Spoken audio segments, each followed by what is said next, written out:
radio for the masses. Headline edition, July 8, 1947. The Army Air Forces has announced that a flying disc has been found and is now in the possession of the Army. If the game is rigged, change the game. Game changer. I occasionally think how quickly our differences worldwide would vanish if we were facing an alien threat from outside this world. This is Fade to Black with your host, Jimmy Church, on the Game Changer Radio Network. All right, welcome, Fade to Black. That's right. Today is Monday, July 3rd. I had to double check. Had a heck of a weekend. Monday, July 3rd, 2023. Let's do this, man. Let's have some fun tonight because tonight it's Dean Haglund. Dean Haglund is with us, and we'll get into an intro in just a second. I want to remind everybody what to do. Get your T-shirts, get your memberships. The links are below. We are shipping. Get your Fade to Black T-shirts. Everything is autographed. You get a T-shirt with your Game Changer membership too as well. The links are below. Tonight it's Dean Haglund, and I'm calling the show the Lone Gunmen. And I stole that from Dean, by the way. There's so much more to talk about. We're going to talk about some ghosts and some other stuff tonight. And I have the feeling that UFOs are going to be on the agenda as well. Of course, we know him as Langley from the X-Files and one of the Lone Gunmen and the Lone Gunmen. And he is also podcasting. And so now tonight we get to reverse the roles a little bit. I can be the guest and Dean can be the host. I would like to welcome back to Fade to Black, Dean Haglund. There he is. Hey, Dean. Hey, Jimmy. How are you? It's great to have you back on the show. Funnest sound check ever. Wasn't it? Oh my gosh. That was, you know, I've done thousands of shows just like you, right? And nothing surprises me anymore, and I don't panic. But we took that crap 10 seconds before showtime. I know. That's down to the wire before we got reverb and feedback and whatever. Oh man! Okay, like I don't want to pretend I played a computer hacker on TV, but you would think I had that more. Let's say I had a more aptitude to getting that together. I know the truth now. You know what? A fan actually gave me a T-shirt and a coffee mug that says, "I played a computer. I'm not a hacker, but I played one on TV." Do you remember the last time? This was almost 10 years ago, 9 years ago, when you were on with us. You were on a couple of times, but you were getting ready to shoot the new X-Files movie. Yes, and I was trying to talk you into wearing a Fade to Black T-shirt. I do remember that. Yeah. We never quite got that pulled off, but no, I didn't think it cleared legal. I think that was the problem. The Fox lawyers came down on me like a ton of bricks. So here's, this is actually where I want to start tonight. I mean, when you think about the Hollywood game, right? It's tough. Right? I just watched the movie Babylon. Have you seen it? Yes. Okay. It's spot on the money. For sure. Is spot on the money. And so when you think about Hollywood and getting the role and having the hit and it's like hitting the lottery. It's a lottery for sure. It's a lottery, and you did that with the X-Files, but this is where I want to start. X-Files changed things for our community. It was like a show made for us, right? But here, did you have any idea that stuff was actually all true? Right now, no, that's the fascinating thing, right? This is Chris Carter, the creator, and he had even called me in I was doing stand-up at the same time, right? So I was headlining at clubs all over across America, and I would just fly in. I wouldn't know where I was. I was in different hotels, small towns. I think it was in Ann Arbor, Michigan. And I literally dumped my luggage on the floor. The phone rings and I pick it up, go, hello. And the front desk goes, yes, we got a call from Chris Carter for you. I'm like, okay, I'll take that call. And Chris Carter goes, hey, man, we don't want you doing any science fiction conventions. I go, well, I'm doing stand-up right now, so that's slightly different. But why can't I do science fiction conventions? He goes, well, we don't think of the X-Files as a science fiction show. I go, what? No, it's got aliens and stuff. It's science fiction. He goes, no, we think of more of a science probability. Ah. So he was like he couldn't tell me what to do because, Right. Clearly the show wasn't paying me enough, but he suggested that X-Files stood alone from other sci-fi science fiction shows because he was writing what he thought and proves to be true science probability that, a lot of stuff they write in the 90s has now come to fruition in our daily reality. Yeah. Is it? And how does that? I mean, it's not just aliens are here, right? Okay. That is a probability. The universe is too big. There's lots of life out there. All mathematically. Right, so it's out of control. So putting that to the side, but it's the secret government programs. It's the recovered alien craft. It's the men in black. The lone gunmen are real. There is a smoking man somewhere. Right? It's just like the whole thing is playing out in front of us with the DOD and Congress and whistleblowers and for law. sure. And I was fortunate enough in the 90s when the show was on that a lot of the writers going, oh, we're doing our research. Do you want to meet the guys who we get a lot of this information of? And it's Jordan Maxwell, the late Dr. Roger Lear, Alex Poe, like all these big names in UFO research. And so I started going to a lot of these UFO conventions, and I met Steve Bassett, who was the front runner of the Disclosure Project. Mm-hmm. And his thought was, if aliens are trying to contact us, any government, air quote, government force or any force that's trying to disconnect the human race from an alien race is diminishing our ability to move forward as a species. And so he was working with a lot of people to go towards Congress and that sort of thing to have them disclose what they know about UFOs. And that sort of come to fruition now with whistleblowers and stuff like that. But, now we know it's like, oh yeah, we've seen things, but we still don't know what they are. They just shrug their shoulders now. Which is that better or is that worse? I'm not sure. Yeah, I know. And that's even the straight here. Okay. All right. Here's the trippy part. Mm-hmm. Our conspiracy UFO family, our community, and all the names that those are all friends of mine, right? Right. And so we have been fighting this fight for a very long time and being ignored and called crazy. Right. And we wanted the government to step in and start talking. Now we have that. And now it's on all the media outlets. Sorry, my robot vacuum just started up. It's okay.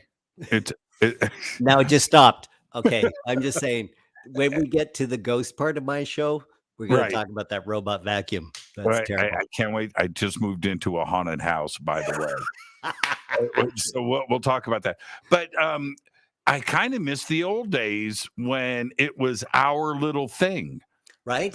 Right, because now the government is supposed to be our friend and everything, and it was like our little private battle, and I don't know. I feel kind of weird. I do too, and I also feel weird that it's like, okay, NASA, whatever agency, Space Force, you're keeping information from us. And then they go, okay, here's all the information we have, and we don't know. Well, that's more terrifying than, oh, yeah, we know, but we're not telling you. That to me seems like, oh, okay, we're going to get it out of you eventually, but you know something, as opposed to here's everything we know and we know nothing and we're a big agency. And you're like, oh, well, so then what? Like, Yeah. Well, what's all the money being spent on? yeah, And you're right, though, when they go, and this is official too. This isn't like me paraphrasing or anything or using metaphors. When they go, well, we've got these things and they're traveling and they're and we reckon we know, but we need to study them. We don't know what's going on. It's like, wait a minute here. You're supposed to be you're supposed to be the grown-ups, right? and you can't, I don't think you get a hall pass for that. no, but to me, that's actually more warming, that there isn't a hierarchy of disinformation and stuff like that. It is, okay, we have all this information. We saw these phenomena. We don't know what it is at the top echelon. So why don't we work together from the very grassroots UFO folk to the top military, NASA, skunkworks fellas, and just all bring all the information we have and either figure out if it's a security risk, or B, a technological advancement that we can take from them, air quotes. It may be us. That's the other thing. A lot of these things could be developed in small labs, or our own ingenuity to bring us forward. How let me ask you about your little circle of friends. Okay. So, where you've got your friends on the road, comedy clubs. Right. You've got your actor friends, producers. You've got DPs, colorists, right? Okay, so you've got all. Sure. What are they saying? Are they also in on the conversation now? Is it okay to talk about aliens and ET? Yes. Well, it varies, because some of them are okay if you are open to the unknown, but some are also terrified in that your top levels say, we don't know what this is. How? We saw these things. Our pilots, our Top Gun fighters saw these things. The very front line of our national security has no idea what these are. And that brings a lot of people in to clench their shoulders and hug themselves and go, that is more terrifying than the prospect of an alien race coming down to do whatever 1950s movie scenario has ever cooked up. To go, somebody just said DPs. What's that acronym? Director, yes, director of photography. So the guy behind the camera, and Yeah. often they're shooting second unit, which is not with main actors, and they're shooting the sky. And I know there was an X-Files in the 90s in Vancouver. One camera crew was filming from midnight to 5 a.m. Some location stuff that they needed, and they swear they saw something go through the sky, and they filmed it. But I never saw that footage, and the editor never, because it's cost a lot of money to print it and all that sort of thing. So they just left it in camera back in the days when it was film stock as opposed to digital. So right. So it's kind of weird. DPs, director of photography. This is just me speaking out loud. I live in Hollywood, right? I'll say this: DPs are the real directors of the film. so often. Oh So my gosh. often. Because let me build it for your audience.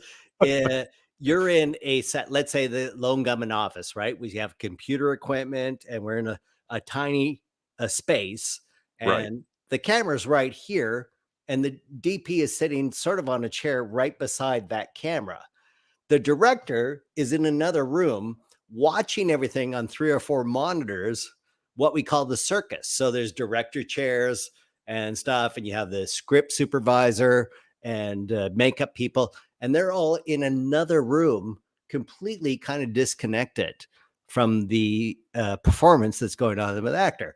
And often you hear cut from the other room, and then they're talking amongst themselves, and the DP will just lean over the camera and just go, "Hey, you just don't lean so far out, or could you say that right a little more?" And he's just super quiet. And there's certain directors. I'm thinking of Six Lies and Videotape. What's that director's name? Oh, okay. Keep going. Tell the Yeah, story. yeah. I'll tell you in a second. So, but he has he stands behind the camera and he films everything under a fake DP name. So Soderbergh, Steven Soderbergh. Right. Steven Soderbergh, if you look at every movie he's ever directed, he's got the same DP, and it's him because he's sitting behind the camera.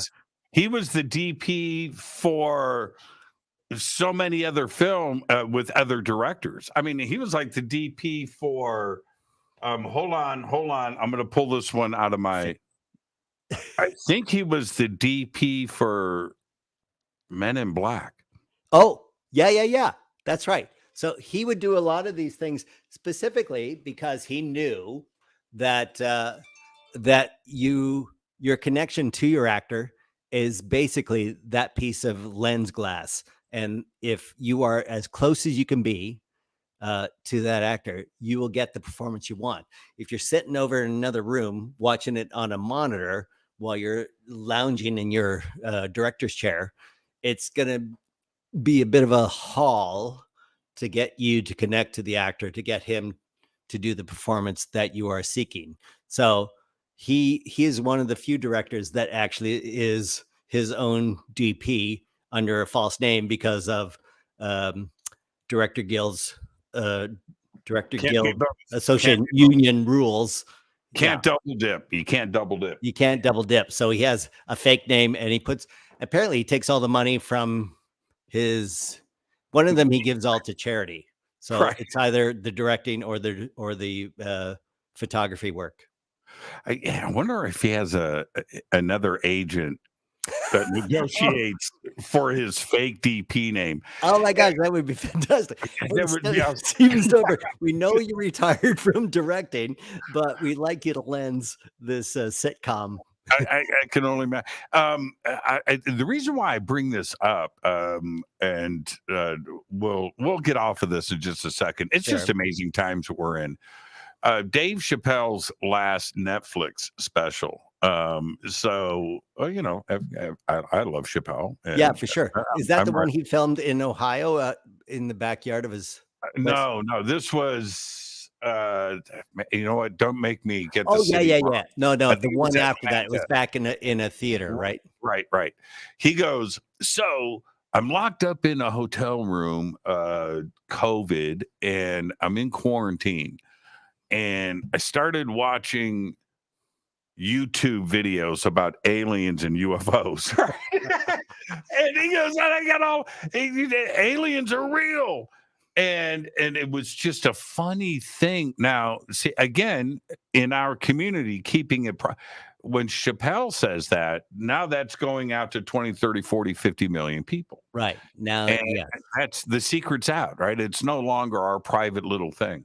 Right. And it's sort of a mainstream concept that everybody's balancing now between are they here? Are they not here? Is it a manifestation of our psyche? Is it a secret weapon system? Right. It's such a diverse bookends or all of the above, or all of the above, or all of the above, right?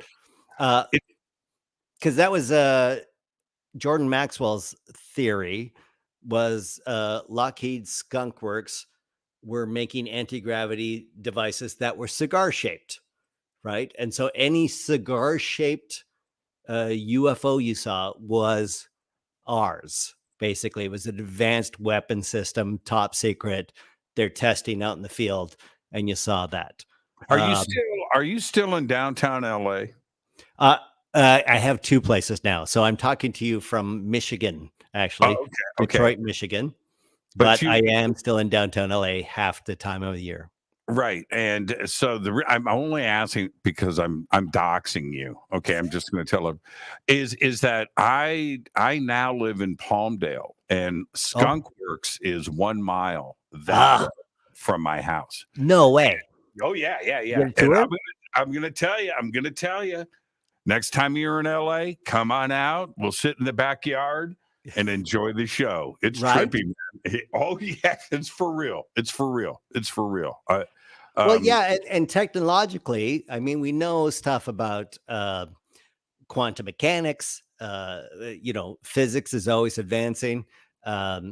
Anti-gravitational devices are known through different compositions of chemicals and minerals and stuff like that. So we know so much about mechanical forces in physics in our reality that we can create. I'm going to say, I'm air quoting, illusions. Yeah. Well, look, when I was a kid, you can use this in your next stand up. Okay. You can borrow it. Oh, thanks, Jimmy. Okay, it's a gift. When I was a kid, and I would hold, you take two magnets and then they would oppose each other. Yeah. And that invisible force. Right? I'm little. And I'm like, why don't we have floating cars? Right. If this works, how come I don't have anti-gravity shoes? Why don't we put if magnets do what they do, what's so hard to figure out? Have you been to Japan though? They have the trains, the maglev trains. They go up to 300 to 500 kilometers an hour, and you can balance a quarter on its edge on the ledge by your window as the thing, because it is frictionless. There's no vibration whatsoever as this thing just floats and speeds through the Japanese countryside. So that's crazy. It's crazy. And we have that technology and we know this stuff. And there's more stuff that we know not implemented as we continue to do research in the CERN collider in Switzerland, how many other science experiments. We got Lawrence Livermore right in Stanford that's probably opening up portals to another dimension as I'm talking to you right now. Exactly. I mean, that's even the thing. Mathematically, when everybody goes, do you believe in ghosts? I'm like, we are energetic beings. This meat bag detects, 4, maybe 5 or 6 dimensions. But mathematically, we know there's between 11 and 13 other dimensions existing right in this space right now. Just what we're born with, we can't detect. So if you see UFOs, ghosts, whatever walking around, this is a probability that this is a expression of those mathematical knowables. These are mathematical things that we know that exist in our time that we cannot detect because of our machine that we are born in. Yeah, and we know that, but we can't build a maglev train between Burbank and Las Vegas. I know. Why can't we have a high-speed train just to LA to San Francisco? That's all I want. I don't want to drive 5 hours on the 5. It's not a big ask. I know. Even the Elon Musk's vacuum tube, I could take that, I suppose, even though I don't see the scenery. Yeah, that's and we're still waiting for that too as well. No, Hyperloop. The Apparently it's going to go. It shows up first in the Middle East before it gets here. So I don't know. Going back to the X-Files for a second, and I think that we can all agree, by the way, that Chris Carter was completely read in. I mean, he had inside info, but when David Grush, this whistleblower that came forward last month, Right. The first government whistleblower, and he comes out. But I'm going to hold you there. He's not the first government whistleblower. Canada, the Minister of Defense, he came forward. Guy from Brazil, he came forward, tell everything he knew. So there were many other countries that had, and I'm using air quotes again, whistleblowers. They're not actually. They're just coming forward with the information that is already piping to the surface, sort of thing. Okay, so the first U.S. government Very good. Comes out and says, we have got, he said two things. Well, he said a lot, but two things that were out front. One, we have recovered alien craft, flying saucers. We have them in our possession. And two, we have their pilots' bodies on ice. And this is like, this is crazy town. And everybody, Congress, the Senate was like, what? And now we're about to have hearings on this. This is what Chris Carter wrote for all of those seasons. And now we're playing this out in real time. And this is where, science fiction, that's what I thought Chris Carter was going to tell you. It's not science fiction, man. It's all real. Yeah, right. It's probabilities. Yeah, it's probabilities. And here we are. What do you think about this whistleblower? And do you think Lockheed Skunk Works is going to have to open up the hangar doors for the press? Yes and no, because I assume, and this is talking to David Sereda and I can't believe I'm drawing a blank on that fella's name. My best friend. He all of them said the same thing. It's like, okay, we have to have an evolution or progression of the national conversation, because you can't just open up the doors going, yep, here it is. Here's everything. People will lose their minds. And as David Sereda thought, the entire society would collapse on itself as we all panic and or not be ready for the information. So I think we're at a space now, because we talk so much about quantum mechanics, Schrodinger's cat, the concept of a cat being dead or alive at the same time in a box until you observe it, right? Mm-hmm. 1930, when that came up, that was such a foreign concept. No one could wrap their head around. So we had to talk about that to the year 2023, where we go, oh yeah, I can hold those two dichotomies in my brain at the same time and move forward. So if we have an alien, it exists or doesn't exist at the same time. Luckily, now many of us have the ability to hold two diverse concepts in our head at the same time. Not everyone can do that. It requires a lot of thinking and a lot of philosophical work, but it is the very dynamic of quantum mechanics, which is the a larger fundamental mechanic of how the entire universe works. Well, the world didn't collapse, did it? No, it didn't. It didn't. You had Tucker Carlson, the most watched face on cable news, right? Talking aliens every single night, and nothing happened. It was like the world was like, well, either we're getting smarter, Dean, right? And these concepts don't surprise us anymore, or we just don't give a crap and we're more concerned about the Kardashians. Well, that's the sadder side to that story. I would like to think that we are getting to the place where we can hold the unknowable in our head and not have to grasp reality as everything knowable, that we can have the mystery exist of not just aliens, but ghosts and paranormal, everything. These are unknowable things that reside amongst us in the everyday. Again, the 13 mathematical existences. Dimensions. Yeah, dimensions. And string theory states that, and there's no doubt about it. But here's the thought that goes with that: are they all connected? Like if ghosts and paranormal and spirits, are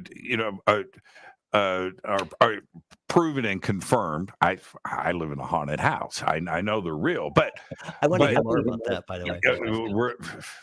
That's coming up now. That's how we call that in radio. Anyway, is Bigfoot and UFOs and that if one of these things is brought forward, I think that all the dominoes start falling. They just knock each other down because they're all ultimately connected. Yeah, for sure. But it's I always refer to it as the 3-minute mile. So for the longest time, it was thought that the human could not run a mile under 3 minutes, right? That lung capacity and muscles, they had all the scientific evidence right up until 1951, I think it was, when in Vancouver, and there's even a statue at the stadium where it happened, where I think the guy was. You mean the 4-minute mile? Yeah, I'm sorry, the 4-minute. We start running 3-minute miles, and that's when the Earth implodes. Okay, yes, surely, yeah, the 4-minute mile. But it was thought scientifically and everything. All the research showed humans were incapable of running a mile. And then once the guy did it, the next year, 23 other people ran the mile under 4 minutes. And so it is a psychological mental barrier that we overcome, that everyone then goes, oh, yes, one person saw it. Now we can all achieve it. That is how we evolve psychologically. Do you know what the record is now? Tell me now. It's 3 minutes and 43 seconds. Oh my gosh. I know, right? For a mile? For a mile, 3 minutes. Oh, man. I have to walk my dog a mile, and I'm like, oh, it's going to be 2 hours. It's going to be 2 hours longer to make a cup of espresso. My goodness, 3 minutes and 43 seconds. Right. And that was the thing. Science, doctors, health practitioners, everybody said it is impossible to crack a mile under 3 minutes because our cardiovascular system, our muscles, there's no way a human can run it. So you had a wall of science, right, in your head. And when you went out on that track, you went, I can't run a mile under 3 minutes. And now everybody does it. Like it is like you said, continue on 343 is shockingly fast. Yeah, there's probably people out there that can do it backwards now. Right. And so, and the point is that this is how we evolve as a society, right? So that there is a communal mental thought, a collective consciousness, as we call it. And as soon as aliens, ghosts, whatever, becomes a fact through whistleblowers or whatever, we can all suddenly open our mind and accept that as a reality. Somebody with 2 fake legs could probably do a 3-minute mile. Well, those are bouncy. I think those fake legs. Zing, zing, yeah. zing. You're barred. You can't even compete in the Olympics with fake legs. I know, because it makes you faster. I bet. So whoever, I love that technology is just crazy. Have you ever seen? Have you seen a UFO?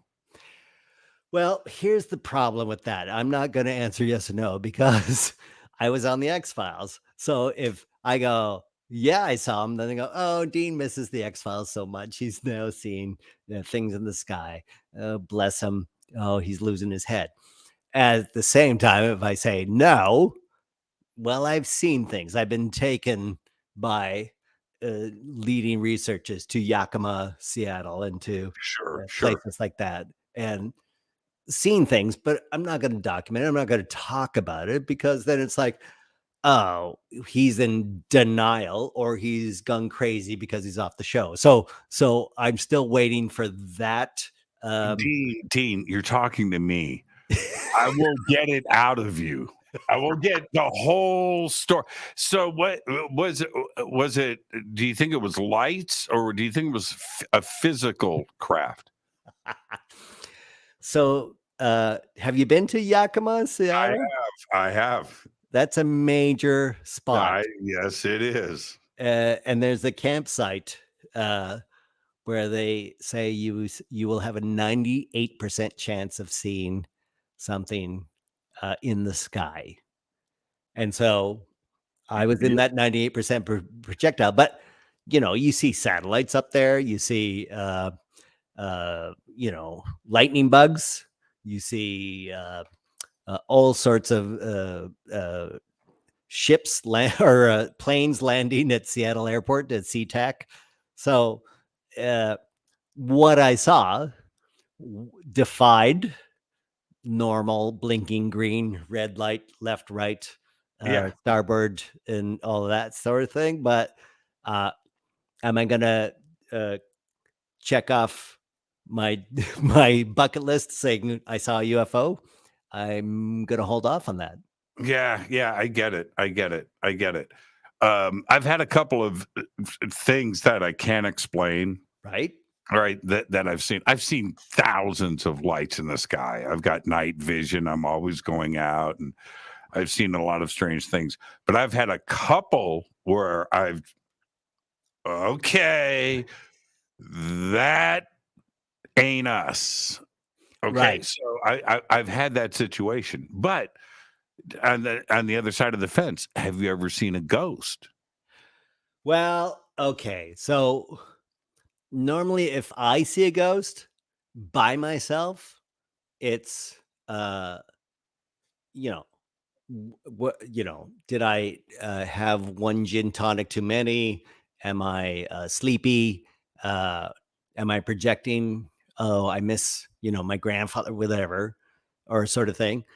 So the weirdest thing was it was confirmed by someone else in the audience.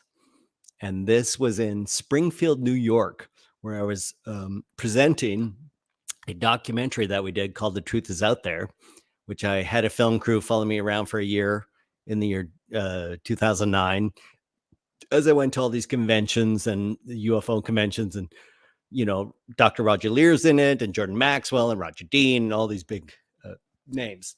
And I'm presenting, I'm going, okay, ladies and gentlemen, thank you. And it was a small crowd, 30, 40 people. And a lot of them were my friends. So I could see them in this historic theater, sitting in various seats, right?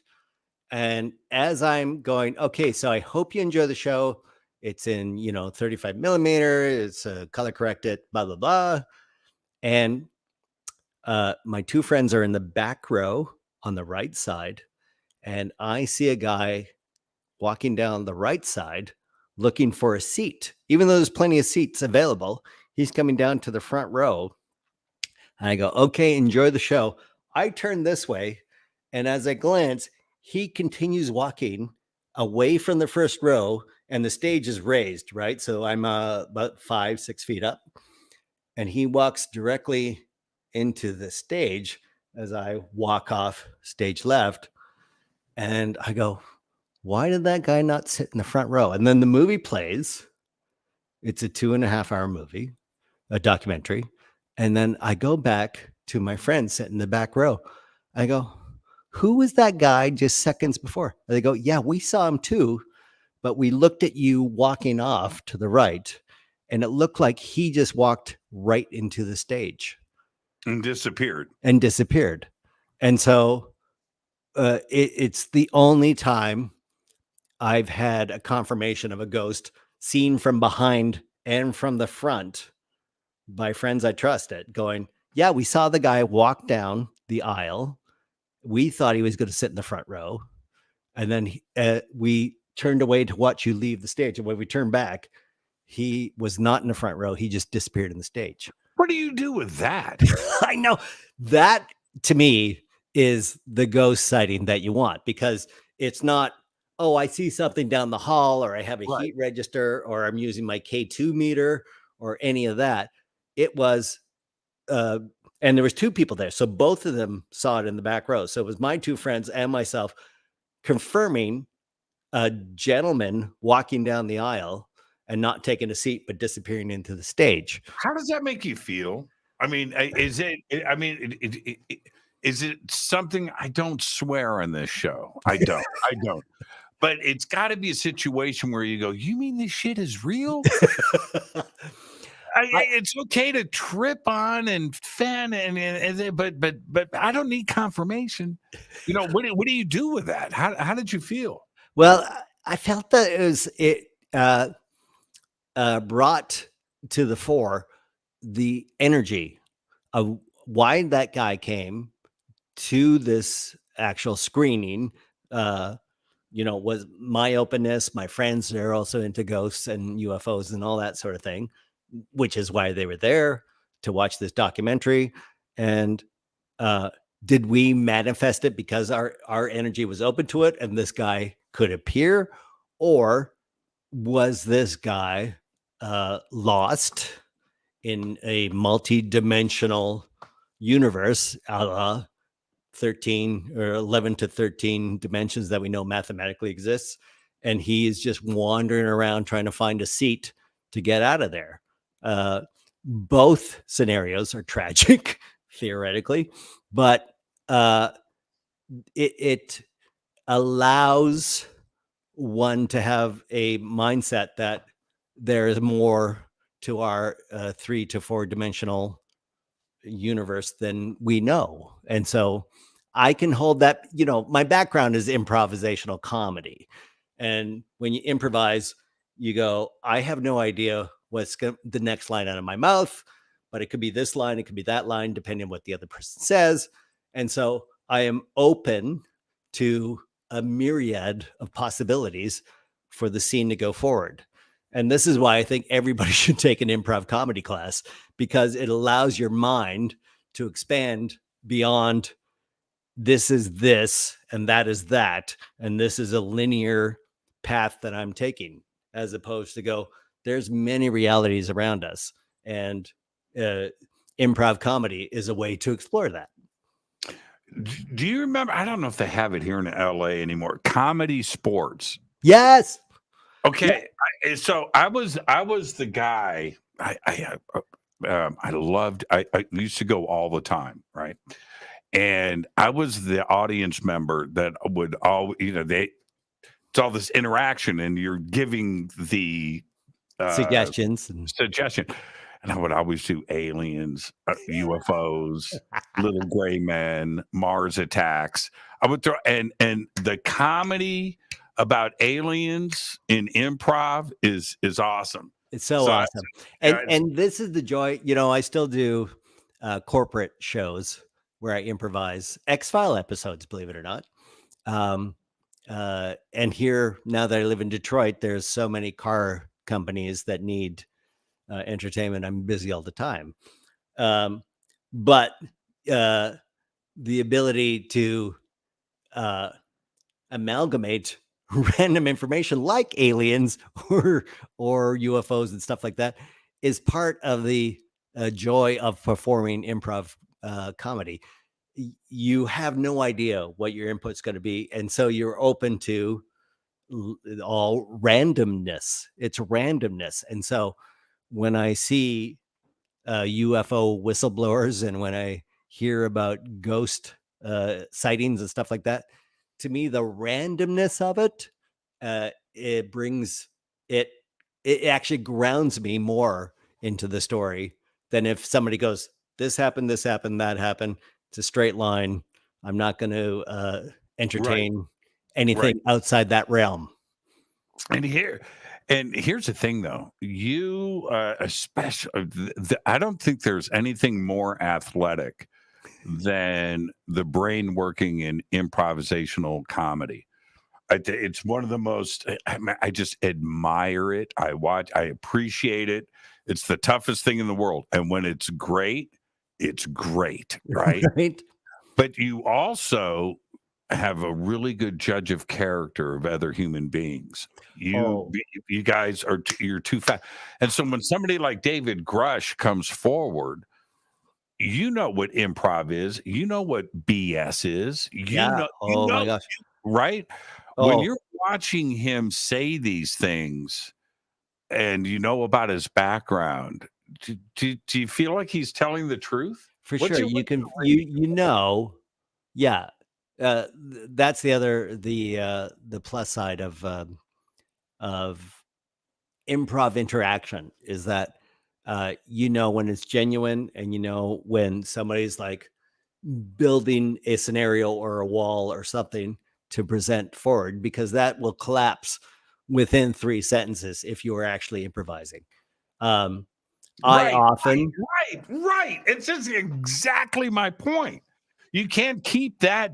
That's a long string. And it's an unpredictable string. That's the thing. The unpredictability of improv is that I can build whatever scenario in my head or whatever I think my character, whatever. I will be like, not even a minute into the scene, it's gone off on a tangent I could not have predicted. And I don't have the space or the time to rebuild my facade, as we say. Yeah, you run out of gas. So fast. So you just have to surf that wave, whatever's going, and just let it fly, And that's why David Grush, I listen to every word. I'm watching him and I'm waiting for him to trip and fall. Yeah. And he never did. Which makes it seem genuine.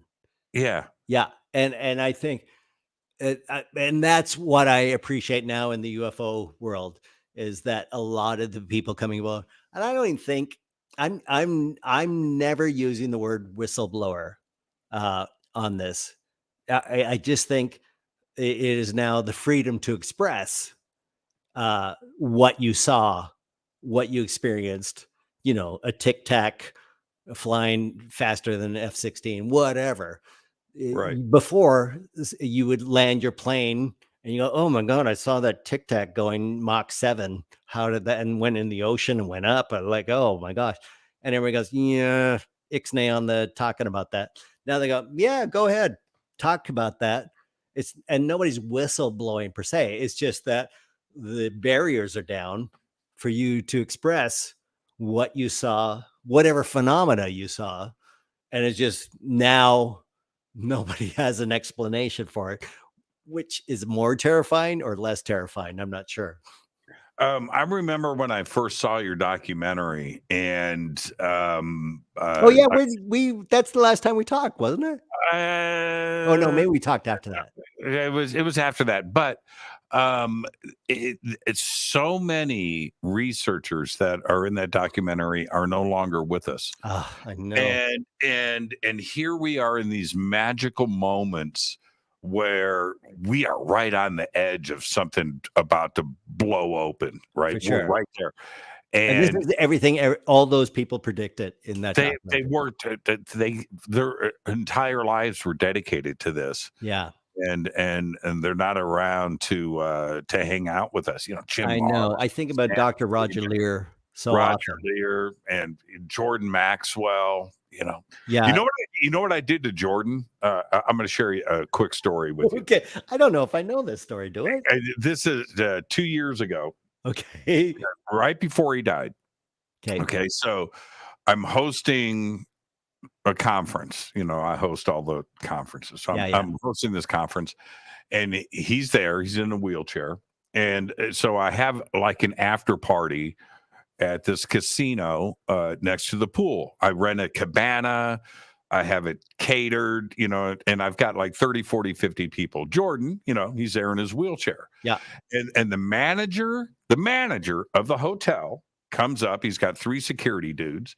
What? And he says, "Mr. Church, this is on us. Welcome." And he's got a couple of big bottles of Patron, shot glasses, some waiters and waitresses. And this is the man. I said, "Hey, man, do me a favor.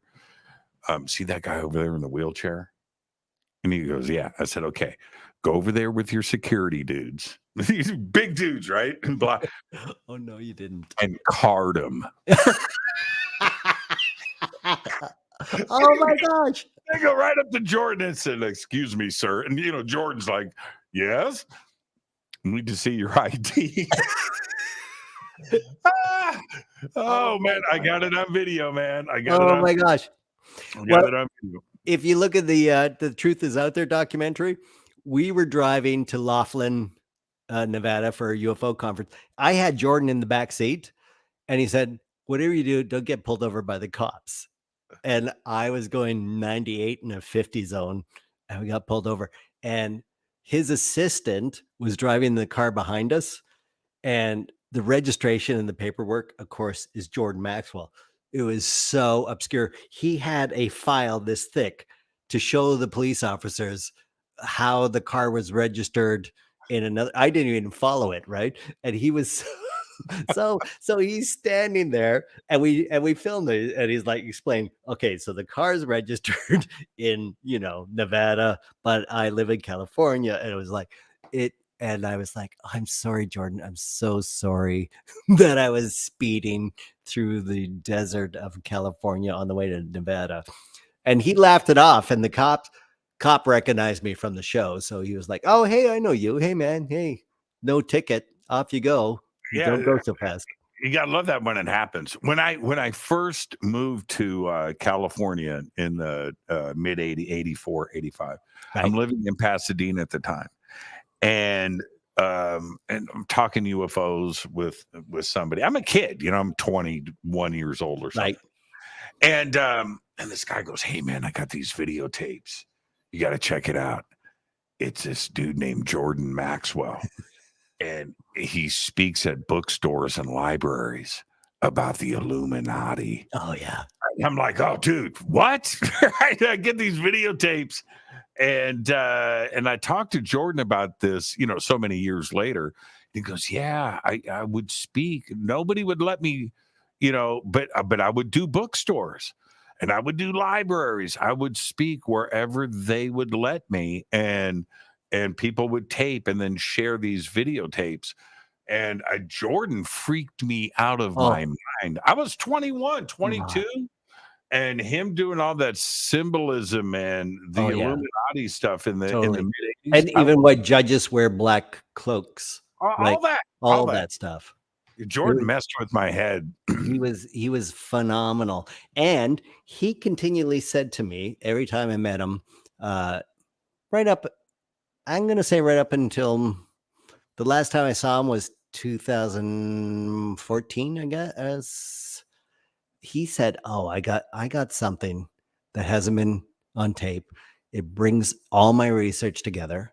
And I said, "Okay, I'm coming over. I'm bringing over 3 4K cameras. We'll set up a 3-camera shoot, and you just tell me everything." And he was like, "Okay, we're going to do this." And every time I called him, I either got his assistant, I can't remember, Steve or whatever, and he never did it. I don't know if he ever put it out on DVD or what, but I think he took a bunch of secrets to the grave, unfortunately. Yeah, for sure. I mean, for sure. Yeah. Here, back to my point, speaking about Jordan Maxwell from the beginning of the show with the X-Files and where we are today, this stuff was supposed to. You can be a conspiracy theorist and enjoy it and buy the books and watch the movies and talk about it and all, But it's another thing when this stuff turns out to be real. Right. And Jordan, he was one of those guys where it seemed like it was out there stuff, but here we are. There is secret things going on, and there are secret programs. It's and true. There is a shadow government, and there is a thing. You know, is it a situation where you got to be careful what you wish for? I think so. You know, I always put Jordan actually outside of the realm of everyone else I met in terms of, you know, conspiracy theory, UFO researches, because his was more long range, deeper. You know, his history. Good Lord, do you know about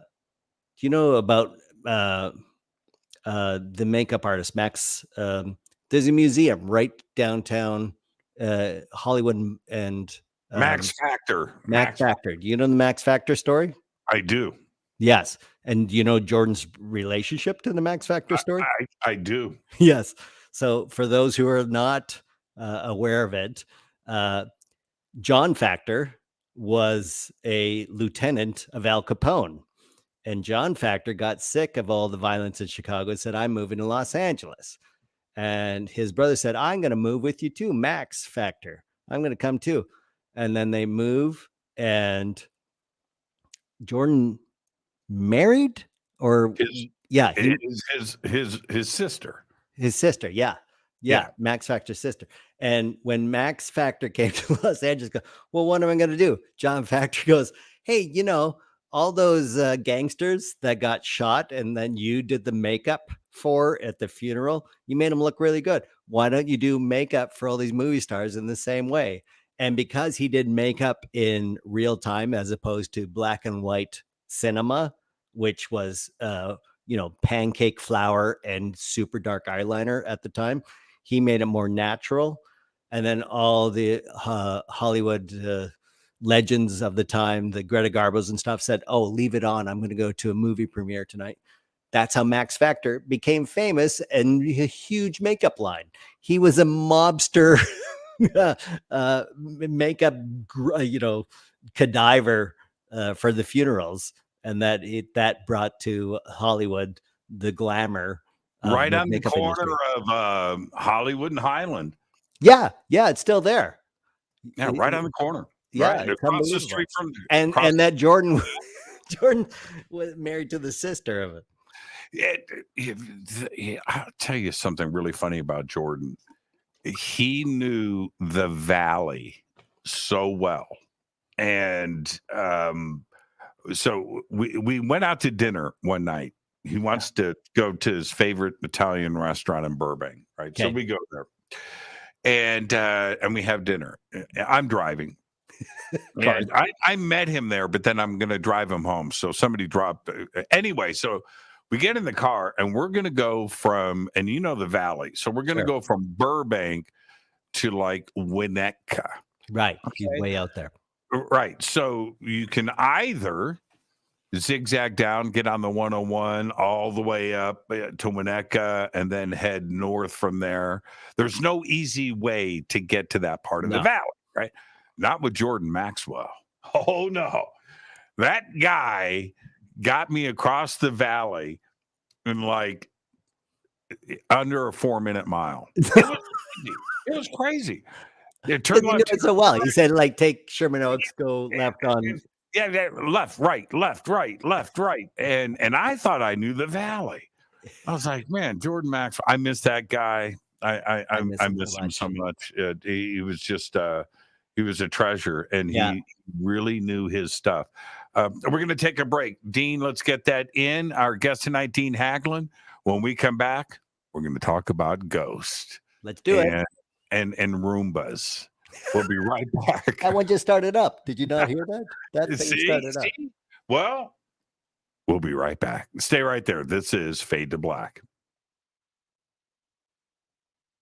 This is Jimmy Church of Fade to Black. Please visit all of our sponsors. We're taking a quick break here. All of the links are below. And we'll be right back. Join us November 10th, 11th, and 12th, 2023 as Disclosure Fest Foundation and Fade to Black Radio presents Stairway to the Stars, a Human Origins Science and Technology Expo, live at the Luxor Hotel and Casino on the Las Vegas Strip. With live talks, lectures, and workshops by world-acclaimed researchers and authors. This is Jimmy Church, by the way, and I'll be your host all weekend long, featuring topics like human origins, ancient technologies, indigenous teachings, workshops, a mass meditation, yoga and sound healing, music, and so much more. Don't miss our intimate sky watch and meteor shower over the infamous Area 51 airspace in Rachel, Nevada, with special surprise celebrity hosts guiding us through the night. Also introducing our Disclosure Fest VR Starship area with dozens of rides. You've got to check it out. This event will sell out. For more information and tickets, please visit disclosurefest.org. Hey everybody, it's Billy Carson, also known as Forbidden Knowledge. I want to talk to you about a very special event coming up July 30th, 2023, the Forbidden Conscious Awards. We're going to honor people who have been contributing to the conscious community for decades. People that you know and love that have helped you get to higher levels of thought and consciousness and awareness. It's going to be a live in-person event, but seats are going to sell out very fast. You want to make sure you're there in person, and guess what? You can help vote for the winners. Voting is available on forbiddenknowledge.com, and the categories are going to be social media influencer, podcast/radio host, TV host, actor, director, producer, entrepreneurs, health and wellness, philanthropists, authors, field researchers, archaeologists, space anomaly hunters, and of course, a Lifetime Achievement Award. I'll be your keynote speaker that night at the Forbidden Conscious Awards. We have celebrity guests performing. We'll have a halftime show where we're actually going to perform music for you. And don't forget about the pre-event mixer, where if you buy a box seat, you'll be in the VIP section, and you also have private access to a VIP mixer with celebrity guests. Shake hands, break bread, network, and then walk the red carpet with us and take amazing photos. It's gonna be a night to remember. You don't wanna forget this. Make sure you hurry up and get your tickets because they're selling out very fast. I wanna see you there. Forbidden Conscious Awards 2023. River Moon Coffee, makers of the Fade to Black blend. Truly the best coffee on planet Earth. Just visit rivermoonwellness.com or their Amazon store. It's all simple to do. You can check out the Fade to Black blend, the Game Changer blend, or any of their Black Moon Wellness products. It's the only coffee I drink. It is the best, and it's Doc. Again, rivermoonwellness.com. Yeah, River Moon Coffee. Fade to Black blend. It is the best coffee in the world. Links, they're in social media, and they're below. You can go and get your River Moon coffee today. Somebody just said, this is Philip Blair, is Jimmy nominated for an award? I can't be nominated for an award for an event that I'm hosting. It ain't that kind of party. I would turn it down. There's just no way. No way. So, Dean, you have your own award show.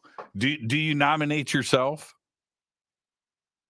Wait. Okay, Dean. No, you're not on. I've got you unmuted, so you've muted yourself. Okay, what happened? Okay, hold on. Let's see here. Edit mic settings. Your mic is turned off. Okay. What did you do, Dean? This is called haunted stuff. This is okay. I tell you what. Let's do this in real time. It's still flashing. So this is great. Okay. Unplug the USB and plug it back in. Let's see. Okay, light is now not flashing. And now he's going to plug it back in. This is called live radio. Now it's on. Okay. Oh, wait. Unmute mic. Okay, unmute you from your end. No, click on, see where it says mute? You have to do it on your end. Right there.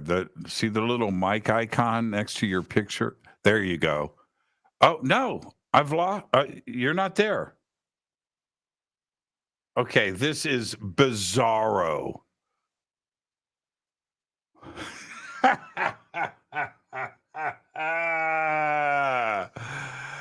Oh man, this is great. Yeah, we lost you, man. Yeah, I can't read lips. Yeah, this is weird.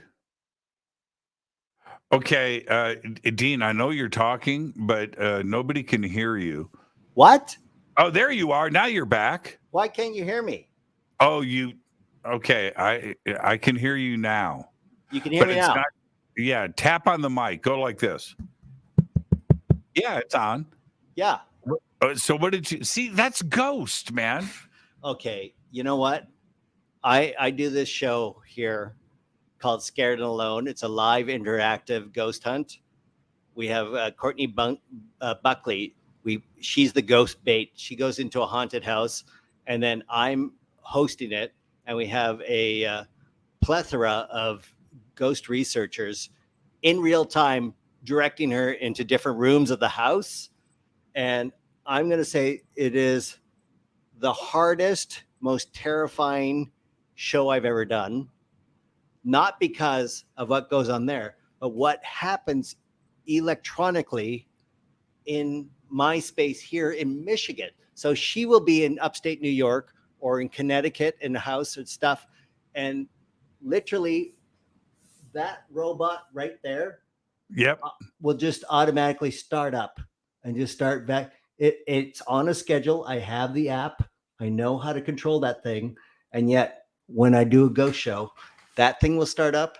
The last show I did, I'm the farthest thing from saying possession. Yeah, right. A phenomena, but something happened. I threw up. I was swearing at my beloved, which I never do. And after I vomited everything out into a sink, I was fine. But it was 30 minutes of sheer terror in the show. And it's much like you and I are doing, right? This is real time. It's live. Right. So imagine like 5 or 6 David B. Sloan, Patty Negri's often in there, big ghost researchers and psychics and stuff like that. And Courtney Buckley is the bravest woman I've ever met in paranormal, because she'll go in with a K2 meter and her phone camera on, and she will walk into the basements of these places. She'll walk into the attics that are known. Her meter will be going through the roof. We are talking through her, and yet all of us, are having electronic phenomena happen in our own spaces everywhere around the country. Even people who watch the show, because we encourage everybody to be our eyes and ears, because it's live, it's interactive, and we will see in the comment section going, my computer just blew up, my lights are going on and off, everything's frying out, and so we're delving into as I said, 11 to 13 other mathematical dimensions affecting computers. Okay, now I want you to do me a favor and turn your microphone towards you. There you go. There's that better. Oh my goodness. See, I'm omnidirectional. Yeah. Patty's amazing. Yes. I've hung out with her. Yeah. She is really good. The show is called Hellacious Renovations. Right. Well, there's 2 shows that are kind of concurrent. So Scared and Alone is the live walkthrough of a house, and Hellacious Renovations is the talking to the owners who are renovating these haunted mansions. And so there is a whole community I didn't know existed of people buying rundown Victorian mansions that are haunted renovating them, but not so much that you like, where does the ghost exist? Does it exist in the drywall? Is it in the floor? If I tear down a Victorian mansion to its cement foundations and rebuild something else, will the ghost still be there? Or was it in the 2x4s and in the ceiling? Where does that exist? So it's this kind of back and forth play between how much can you renovate a haunted Victorian mansion before you chase out the Okay, here's another idea for a show. okay. You have somebody tear down the Amityville horror house, Right. take the wood and build another house in California. Right. Does that transfer over?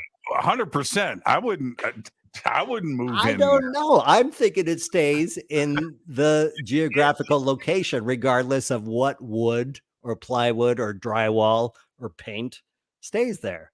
So Dean, if you're over at a buddy's house, yeah, and he goes, "So what do you think?" Yeah, it's pretty nice. Yeah, man, this is the wood from The Exorcist. You wouldn't go back to that house. No, but well, okay, Exorcist, correct. I would not go back to that house. However, let's say I'm trying to think, Villisca murder house. Right. You dismantle that thing and rebuild it somewhere, my hometown, Winnipeg, Manitoba. You rebuild the Villisca murder house, and I would go there. I would think that there's no crazy thing going on there. There's nobody going to jump out of the attic and murder me in my sleep. Vegas wouldn't take that bet. There's no way. Really? No way. And this is what Hellacious Renovations is all about. What is the line between you've done too much and you've lost the spirit of the place, and where does what evil, I'm not going to say evil, but where does that manifestation, paranormal manifestation, exist? Is it in the geographical earthbound foundation of the place, or is it in the wood and the lights and the thing? I talk about this a lot on the show, and I don't want to bore everybody, but you're hearing this for the first time. So I get this place in Palmdale. It's a newer home. Sure. Okay. And look at your guitar collection. That's fantastic. I've got a couple. I got a couple. Say more than a couple.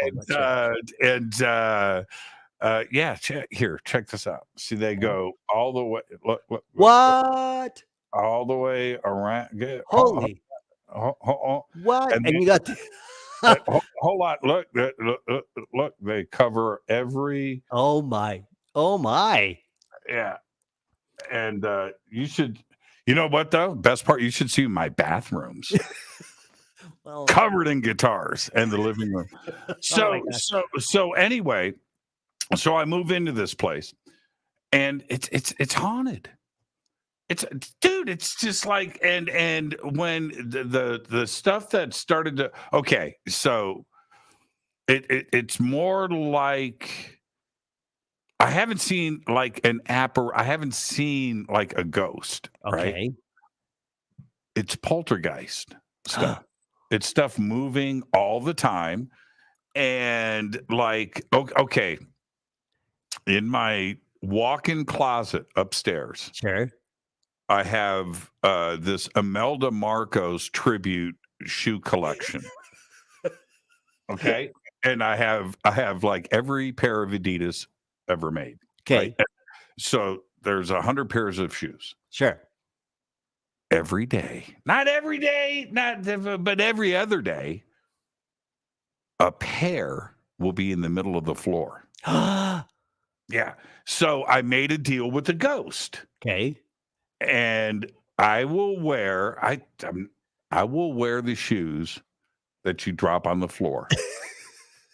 So like these right here. Yeah.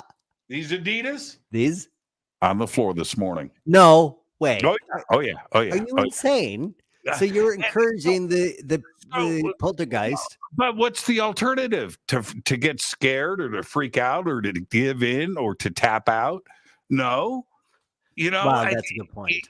Yeah, you just kind of got to live with it. I And know, but theoretically, if the poltergeist is somewhat evil or has any has it, malfeasance, I haven't been hit by a shoe. I know, but the shoes are going to walk you into traffic. I mean, That'd I be a don't know. little different. That'd be a little different. I was I'm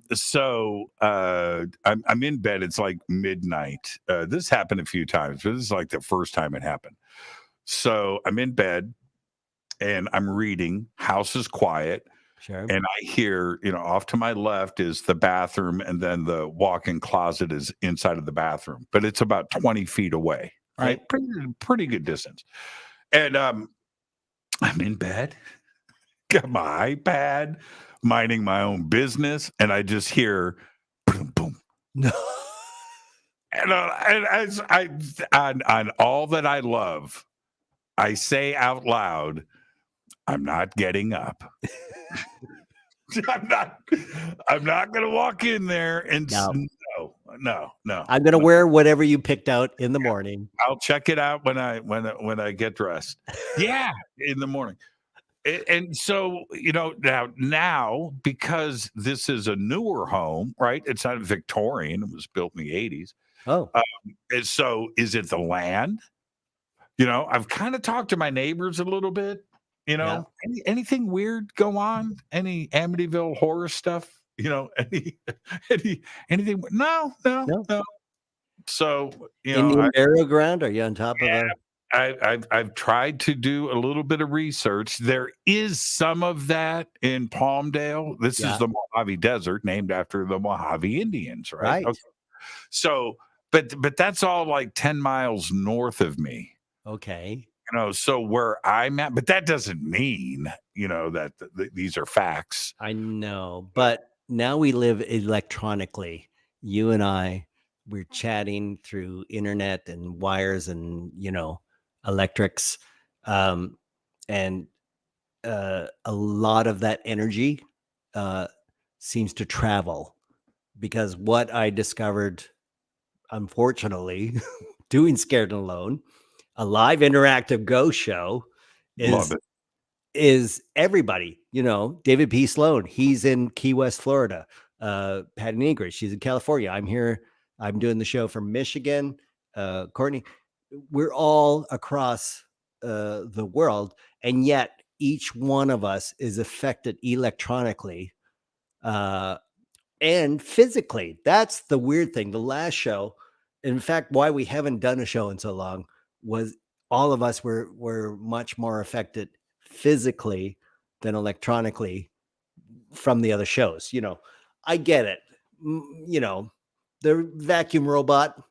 Yeah. So there's a software problem. It starts up on its own. Okay. I can account that to bad programming or something that was happening, with us investigating energies. We're investigating energies, and that energy transfers. Either one of those possibilities I can hold. To be so affected that I can barely end a show and I end up vomiting and swearing and stuff like that. And I know nothing of possession, but that's what it felt like for sure. This becomes a whole nother realm. And we have to do a disclaimer now every time we start the show, going, hey, everybody, this is an interactive live ghost hunt. We cannot guarantee your safety, basically. It's like, it seems a horrible way to start any sort of web series, but people love the show, and it's hard to do. It's hard to find spaces. It's hard to get everybody together. And so that's why it's sporadic. We're not a weekly interactive show. When you do live walkthroughs like that, is it because I've done live ghost hunts, I've done the TV shows, right? I've been there, and something has always happened. Yeah. Right? Do you get the same thing? Yeah, and it's hard to check mark going, oh, well, this is the usual thing that happens on the show. Oh, we always lose contact, or our lights always go off, or whatever. Every episode, something else weird happens. And so there's no predictability to it. And again, this is where the joy of improv training comes in, that you can roll with whatever phenomena comes at you, more or less. Do you ever wonder that to somebody else, we are the ghosts? Oh yeah, wasn't that, what movie was that? The Others, right? With Nicole Kidman. Oh, I forgot about that. Yeah, Yeah, that's right. That's But right. they walked through the house they just bought, and they're like, why are these people being so weird? And that they were the ghosts. They were the ghosts. But you know what I mean? Where somewhere it's about probabilities, right? Yeah. Somewhere right now, there's probably somebody going, yeah, man. So I'm watching this dude, this ghost. He's got a Ramon shirt on. I know. And He laughs a lot. Yeah. He keeps popping in and out of my reality. I don't know what's going on. And it's probably the exact same thing, Right. where our dimensions are crossing. And when that happens, we're the ghost to somebody else. For sure. And this requires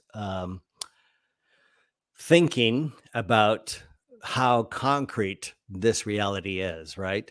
And again, I go back to mathematics, advanced mathematics, as a way of constructing a scientifical, that doesn't sound right, a science-based platform in which to understand all this phenomena.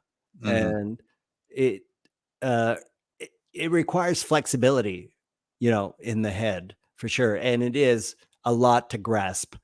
And if you are seeing, your grandfather sitting on the couch reading a book he always loved 30 years after he passed or whatever, these are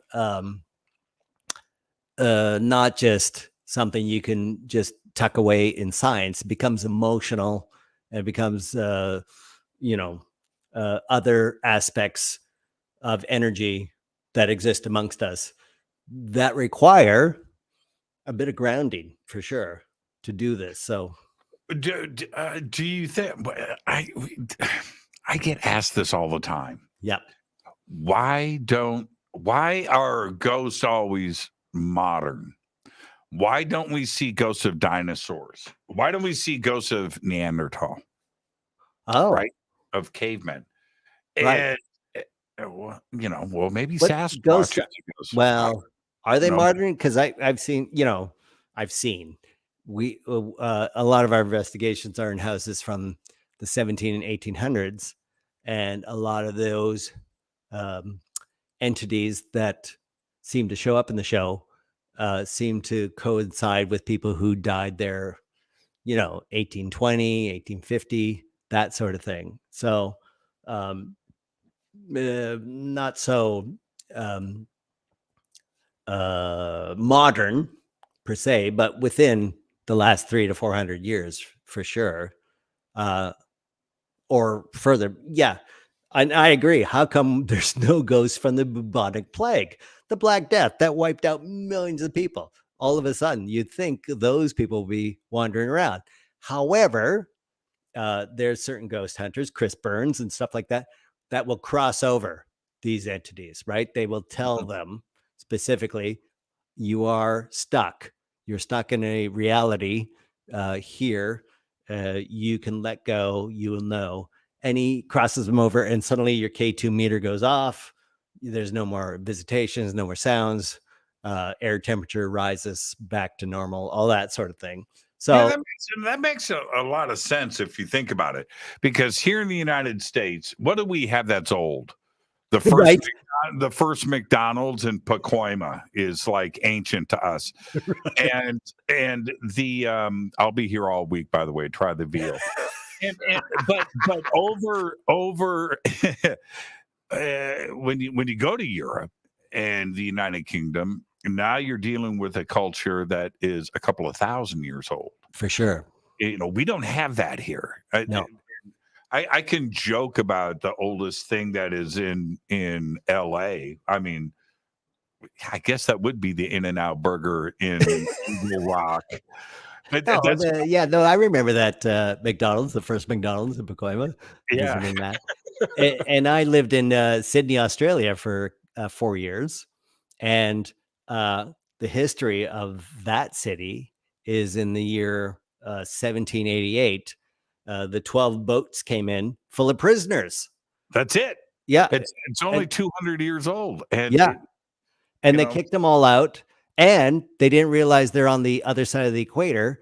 So they planted everything in spring, which is actually fall. And all the plants died. And they ran out of food. And they had to travel to South Africa to get some cows and stuff. But there's a hotel on the rocks in Sydney. And there's a room in that hotel. And nobody has ever been able to spend the entire night because it's so haunted. And in fact, a reporter, the year I left was 2018. A reporter said, okay, I'm going to spend the night here. And she couldn't do it. There was entities, the windows rattled, everything. And they said, yeah, we run a hotel. This is where the original prisoners were, but it is so haunted. No one has ever managed to spend the night. And she said at 3 a.m. I left. I couldn't deal with it. It was too intense. What was that movie with John Cusack? Oh, yeah. Room 1408 or something 1408 or 1482 or something. Yeah. It reminds me of that. Yeah. That there's one hotel room and they rent it out for all sorts of investigators and nobody makes it to sunlight. Everybody. Now, have you done the walkthrough yourself? No, and they want me to. I am terrified. Let's say. I know. Because being the host of the show and what's gone on, and and my physical reactions to whatever happened, I'm not aligning meaning to it, but it is terrifying. And yeah, it is. This is, look, first off, face your fears. Yes. Right? Okay. You got to do that. I got back from Egypt. I have this thing about claustrophobia. If I'm watching a movie and somebody's got to crawl through a tunnel or an air shaft, I change the channel. Good. Have you seen The Descent? The Descent, where she's coming out of the rock. No, more terrifying than whatever monster they were doing. Her spelunking through that. I can't do. So I go to Egypt and we go to the Bent Pyramid, and I'm hosting this tour. Right, I've got 80 people with me. I've got a documentary film crew, and I'm walking across the desert. I know that I've got to descend through this 300-foot shaft. Right. Into this thing, and I am losing my mind. But I got to be cool. Right. Let's do this. And I'm thinking, people. Man. But I did it. Oh, you did? It was anyway. The point is, face your fears. And but did you get up to the Queen's Chamber? Or did you just descend the? That's the Great Pyramid. I'm talking about the Bent Pyramid. Yeah, I did all that. I did all that stuff too. But the Bent Pyramid was first. Anyway, so the ghost hunting part for me, I don't know if I would like Waverly, some of these crazy places. I wouldn't do it alone. I like somebody. I would have to have a team with me, and they go first. Right? Well, and that's the thing. I hosted the Trans-Allegheny Lunatic Asylum Halloween live show with the Ghost Adventurers, right? Yeah. And they brought in a ridiculously large. They brought from Indianapolis 500 the satellite truck that had like 500 channels, and it was just blasting microwave energy right through the entire lunatic asylum. And so all that energy was dissipated, And Zach, Nick, and Aaron had brought in all these guests with elaborate contraptions and stuff like that. So because all of that energy dissipated, and even the janitor said, I worked here, 25 years. This was the least amount of paranormal activity I've ever seen, because so many people were there, so much energy, so much electronics, so much cameras and stuff like that. I'm not going to say wrecked it, but dissipated the energy, shall we say. And so I would think the fear of going alone versus a bunch of people going in is exactly the negative effect of actually experiencing what you're looking for in the first place. Yeah. I would not. There are things to me that just look haunted, right? An old jail, an old hospital. Yeah. What's that hospital here in LA that's completely haunted? Over in the Silver Lake area. Yeah. They film there all the time. They do all sorts of movies. I shot a movie with Dean Cain there. I can't even think of the name of it. That place is haunted. It's creepy. I would never go there alone. I mean, you just no. I just wouldn't do it. Now, if I have a team with me, so that's what I'm saying. You should face your fears, and something weird will happen. Don't you want to hear a disembodied voice? Get out. Oh my gosh. Well, I've already heard that, right? So we did a theater in, I'm going to say Rhode Island or maybe Connecticut. And Courtney Buckley was going through it. And the owner of the theater, who was outside the building, but in on the stream, on the chat, said, oh, yes, during Prohibition, this was a major hub for a mob distribution center for booze and stuff like that. And as I'm wrapping up the show, going, hey, everybody, we had a great time. Okay, we'll see you on the next Scared Alone. We thank everybody from, Key West and everything. Out of my speakers just came a deep voice going, get off, not get out, get off. Like he was aware that we were streaming and just get off the streaming show. And it came through. And then our producers in LA, cut the feed. And the last thing that came through, clear as a bell, was get off, a mobster voice coming from the past. And you're like, oh, what, you're not going to talk about, and it's hard to come back to the next show going, hey, remember how we ended the last show? That dead mobster threatened me from 1920s. You shrug your shoulders at that point, but it's terrifying. I was hosting Coast to Coast, had a guest on, and the Coast to Coast studio is very high tech, right? It's on the corner of Sepulveda and Ventura Boulevard, right? The Fox Sports building right there, Premier Networks on the 5th floor. Very nice, right? High tech, the best of the best. Nothing ever went wrong. It was awesome, unlike this show. Right? Sorry about that. I can't. I don't know what this microphone does.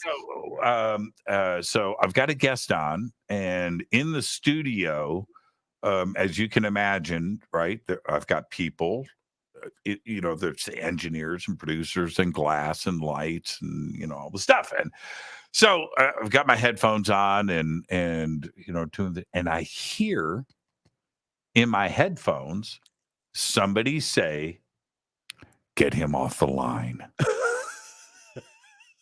and I looked at my engineer and he looks at me and I go, if the audience just must have tripped out, because I go, did you hear that? My guest said no. So now the audience didn't hear it. And so the next day, okay, so now the engineer has got to write a report, right? Yeah. They went in the next day, and I get the email. They checked the entire system. There's no way to break in a line like that to get into the headphone feed. What I'm listening to is going out over the air, Right. right? How does something come in, right? Get them off the line now. Okay. And I mean, Is that being recorded for like we often they do a sound? never had, you know, from the head of engineering at Premiere on down, all they had was me and my engineer's word that this happened. Right. That was it. There was no recording. There was nothing. It was bizarre. Right. And talk about throwing you off your game. Well, right. I couldn't even concentrate after that. And that's the thing. Again, I think everybody should take an improv comedy course or at least some lessons just for this kind of thing. Because, you know, when you get that phenomena flying at you, don't let it throw off your game. It's part of the game. What is it? What is it about the creative mind, actors, musicians, artists, painters, sculptors, that they all have contact with the phenomenon, with the supernatural? Well, it's funny you should say that. I have an ongoing love-hate relationship with David Lynch, of all things.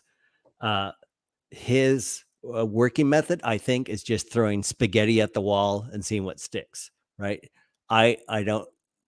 My prejudice is he is a randomizer of just a phenomenal output. So he can just throw out stuff and then have it edit down to something that is interesting or phenomenal, right? And this concept of just throwing this stuff out is termed pre-consciousness. So it's not subconsciousness and it's not consciousness. It's pre-consciousness. And you can experience this in improv, where the moment you think something is the moment it's coming out your mouth. It's at the same time. So you train to have your mouth say what your brain is thinking at the identical same moment. Mm-hmm. And in this pre-consciousness, not subconsciousness, not Freudian analytics, and not consciousness, I thought about it. In this pre-consciousness, you actually can hit a global zeitgeist, shall we say, in the creative. And this is what Chris Carter did, right? He wrote a series that was in the zeitgeist of everybody thinking about UFOs and government conspiracy and stuff, and made the show a phenomena. And a lot of the artists I know work not from a conscious space and not from a subconscious space, but from this pre-conscious space that often seems to connect energetically to a larger phenomena. It's like the 100th monkey theory. Do you know about that one, Jimmy? I do. Oh, and so, but, you know, Jimi Hendrix had that. Right. Yeah. You know, I mean, Marlon Brando had that. So many, you can see it. And when you're in that zone, you are surfing phenomena that seems greater than yourself. Jonathan Swift, who wrote Seagull, he had his manuscript in a closet for 11 years because he didn't think he wrote it. He wrote it pre-consciously and never thought, oh, well, that's not a thing. So he never showed it to a publisher for 11 years because it's this disbelief of, as a creator, that you can't connect to this greater wave of consciousness, that a collective unconsciousness, as it were, that you often hear artists connecting to. It you know, it's like it's got to be similar to meditation. It's got to be. There is people ask me all the time how to do this. It seems so easy, and my response is, and especially when artists like yourself or like a Dave Chappelle, right? Or a great trumpet player or Miles Davis or something. Right. Where it is the connection of the frontal lobe to your jaw, and it's an instant thing, and it doesn't happen overnight. Now, some are gifted with it for sure. I get that, but you have to train yourself to be able to do that, where it is an instantaneous thing that happens. And you turn around and you look at different shamans or religious Buddhists, where they're in this transcendental meditative state of consciousness. They're probably in the same place that Hendrix was in when he was laying down a solo for Hey Joe. Right. And this is the term intuition, right? We use the intuitive process that we are having faith in. That's the big part of the artist's work, is to have faith in this intuitive, preconscious thing, just trusting that your training, that your education, everything that you have done is worked up to this time and moment right now that allows you to express through whatever medium you are doing what is going on, not just with you, right? It's not just a personal expression. You are hopefully connecting to a larger community that will resonate. And again, here's this thing, right? This resonation implies vibrations and energy back and forth that resonates with everybody, that they then respond positively to however you are expressing yourself. It is terrifying. It is magical. It is wonderful when it connects. And there is no way of predicting it. And this is why in LA, there's so much fear, right? All these eggheads from Harvard and risk management guys and working in the movie industry, and we got to do these big things. They are dependent on crazy artists to come up with the next thing. And that has to fund their $1 million Malibu ranch and their BMW and whatever, right? They live in just much terror as the artist does. How do you get into the zone? Okay, right. So for everybody, it's a different process for sure. Some meditation and some develop very bizarre rituals, superstitions, one would say, right? I have to touch this 3 times. I have to pat that. I have to rub this brass thing, whatever. But it requires both space, quiet space. You have to turn off your phones, and you have to be bored. Technically, you have to be bored in order for that intuition and that muse. We always talk about a muse coming into your life to inspire you to create whatever. So for each person, it's different, but it is about kind of stepping back and centering yourself in yourself. It's terrifying. It's difficult. And it is phenomenal when it works. I'm in the middle of, I'm filming my TV show. Right. I do this live every night. I do a few films a year. I'm hosting conferences. And so, which is not unlike any other stage performance, right? Right. Right. And it was always interesting to me, and especially where I'm at now with the way that I deal with it, because I would have people come up, production assistants or whatever. Okay, do you need some space? Do you need to go somewhere? It's like, what? What? No, I am always on. Yeah. Right. That's it. Same. When I've worked with improvisers and they have to warm up and do zip, zap, zoop and clap and whatever. And my background is that, you just read the newspaper and they say, okay, coming to the stage now. That's it. That's what I do. That's it. It's just like, let's go. Tell me when, let's go. I can't, I don't want my mind emptied. I don't want to trip. I don't want to do mouth exercises. Yeah. I'm not. And for every performer, it's also on your training, right? How did you train? What was your background? Did you come to it from, a child? Have you been doing this since the beginning? Or did you come into the late stage and that you have to do certain rituals, air quote rituals, to find your mojo, as it were, to go and deliver a show or a performance or a piece of work or an artwork, whatever. There's a deliverance that's needed, and that energy has to come from either a simple place or a complex place, and both are valid. Well, okay. I want to ask you about Chris Carter for a second, because you have David Lynch, who was an absolute, how do I say this? He got to the extreme somehow. Yeah.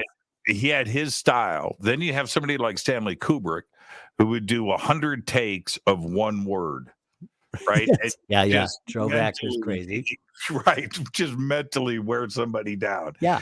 And in the pursuit of perfection, you have somebody like Spielberg, who falls somewhere in the middle of those two, perfectionist, but again, outside of the box thinker. Right. What was Chris Carter like? And what was his style? Was he pragmatic? Was he loose? Was he stern? Was he fun? He was intellectual. He thought so deeply. We did the episode called First Person Shooter, where we, the Lone Gunmen, get sucked into a video game, and we are now part of that game, and we're shooting, and we're all armed to crazy. And we started talking, and his breadth of knowledge of films, we're like, oh, so how do we approach, coming out of the chamber with our guns? Should it be like a Thin Red Line, or should it be more Longest Day? and he knew movie references. It's like, oh yeah, I thought Thin Red Line, and we'd have this discussion about all these movies, and his memory of every performer who ever worked on the X-Files was shocking. His catalog, the way his brain worked, it was so nuts. I moved to LA from Vancouver, so I got the X-Files in Vancouver in the 90s, and then I moved to LA in the late 90s. And another fellow actor had moved down, and he said, "Oh, Dean, can you take me onto the Fox lot and just introduce me to Chris Carter again?" I played one day on an X-Files episode as a sheriff in season 1, but I thought it'd be great, to reintroduce myself now that I'm in LA and maybe, get an audition or something. I'm like, okay, I don't know, whatever. So we drive on a lot, and I walk into Chris Carter's office. I go, "Hey, Chris," and my friend's behind him, and Chris doesn't even say hi to me. He goes, "Hey, I remember you. You're a sheriff in season episode 2. Shut up, really? Yeah. And my friend's stunned. He's like, "What? Yeah. You were great. Hey, are you here now? LA? Yeah. Who's your agent?" Like, he was ready to go to cast that guy again in another X-Files episode. And his career took off from there. So, when you have that kind of brain, when you're writing and you're working, and it was so fascinating to go into these writers' offices. Vince Gilligan, who went on to do Breaking Bad and Better Call Saul, and Frank Spotnitz, and all these guys, their library, their bookcases weren't the typical Sid Field's How to Write a Screenplay, Hollywood legends, like most of the things.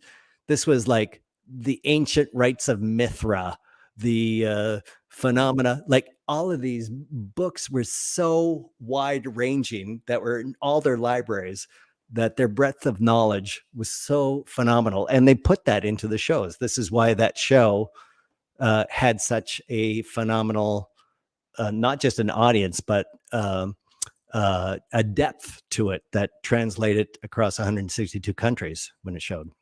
Okay, so can you walk me onto the Fox lot? Not anymore. They revoked my pass. Damn it. It's one thing. It's one thing to talk about, what makes Sammy run, the required reading for any film school student. Right. There's that. And then when I think about Chris Carter, he must have, and there are others too. He's not the only one for sure. But Chris Carter has to listen to shows like Fade to Black and Coast to Coast. Well, this is how I met Jordan Maxwell and Dr. Roger Lear. It was the writers and Chris Carter. I go, oh, I don't know what I'm talking about in this episode of the script. What are we talking about here? This conspiracy? And then they would sort of explain it to me. And they go, do you want to just meet these guys that we're talking to? Do you want, I can just arrange a lunch. I'm like, yeah. And that, that first, and those, Dr. Roger Lear was thrilled. He loved the X-Files. And so he was like, so pleased that we had lunch together, and, friendship developed from there.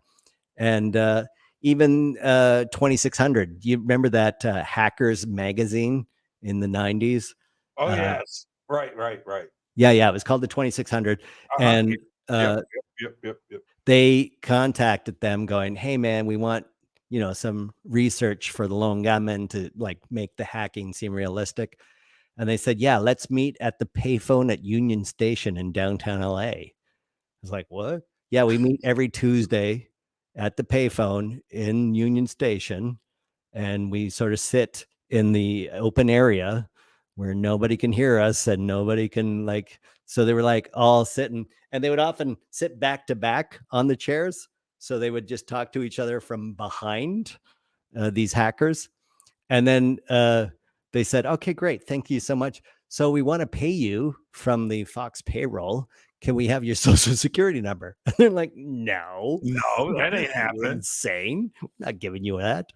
Just give us cash or just buy us a coffee, Yeah, that makes sense, though. Union Station's noisy, it's echoey, it's big, it's open. You can't understand anything. Right. And yeah, you could nobody would. Nobody. Yeah. And the chairs are, they're big luxury heavy leather chairs, and they are back to back, right? So I can sit here and I can be very conversational to a guy behind me if I just lean back and start talking, never see his face, never have to determine, will I run into him at some con or whatever. And that was the beginning of those DEF CON conventions where all the hackers got together. Yeah, I've done a few of those. Yeah. And you remember back in the day, the Captain Crunch whistle that you blow it into a payphone at certain tones and you get a free phone call. Free long distance. Long distance. Yeah. You can call Australia using the Captain Crunch whistle from the cereal box. Yeah, it makes me. Did you see the Nope? The Nope? Nope, the new film. Oh yeah. Okay. Yeah. And UFO. Yeah. And you watch, and if you really listen and you pay attention, our community, you listen to the little subtle references that are going on there. So brilliant, actually. Right, where they are obviously paying attention to the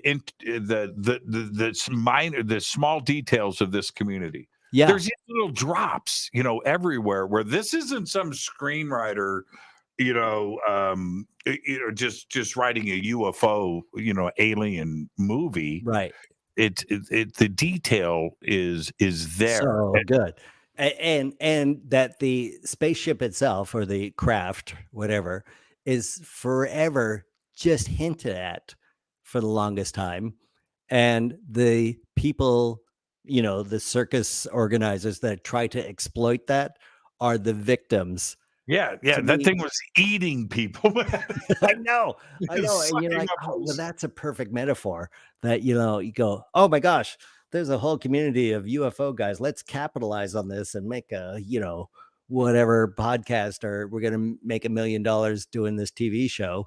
And then you're like, that community can see through that so fast that it will eat that guy, which is exactly what I happened. got to tell you a poltergeist story Oh, that involves you. what? Okay, so hold Should on. I look around? I'm going to grab my camera. Look. Oh, See yes, the- I want to believe. Look at that. See the poster? Okay. So that is mounted on foam core. It's like 3/8 of an inch thick. Professional mounting job. Okay. So done at a frame store. And it's got this professional hook on the back to hang it, right? It's all professionally done. Right. I hang it. I move in, right? I'm doing stuff, and I come downstairs, and that poster is down here on my desk. Come on. And I'm like, what? So I go and I pick the and then I look, and the hook that's on the back, like on foams, it's thick like a credit card. It's real thick plastic, is broken, and the hook is on the floor. And I turn it, I pick it up, I'm like, how did this? And I look, and it snapped off the back. It broke. Wait. You take a credit card, and how many times do you have to bend it before it breaks? And was Okay. this one of those 3M? You put the alcohol. It's a professional thing. So anyway, no. This was done at a frame store. Oh, so it's oh wait, like, it broke on that frame side, not the wall side. The hook. Yeah. So anyway, I'm like, how did that? So I still have I take it, I double sticky it, I put it back, and now it's bolted to the wall. Okay. All right, it's bolted to the wall. I turn around, and at the same time, okay, I come in, I fix this, I'm tripping out, the hook broke, what's going on? I'm glad I wasn't in here when that happened. But then over here, I'm gonna grab this camera. Sure. Okay, if you look, this bottle of water. Water. Okay, see that Marshall amp, that guitar amp? Yeah. Right there, right next to it. See that black stuff? Yeah, what's that? That's more foam core. Okay, that's black foam core. That black foam core, it's like 4 sheets. If you notice, there's a toolbox. Those were in the middle of my floor. What? And so I fixed the poster. I didn't even turn around, and then I turn around, and the foam core has moved like 10 feet to the middle. So I don't know. And your shoes come out of your closet. It's the I want to believe poster falling down and the thing snapping. I've told the story so many times, and it sounds whack. It sounds like I'm making it up, like it's just total BS. And you said you researched this place, that you're not on a burial ground. There's no murders. I'm just out of the closet. I don't.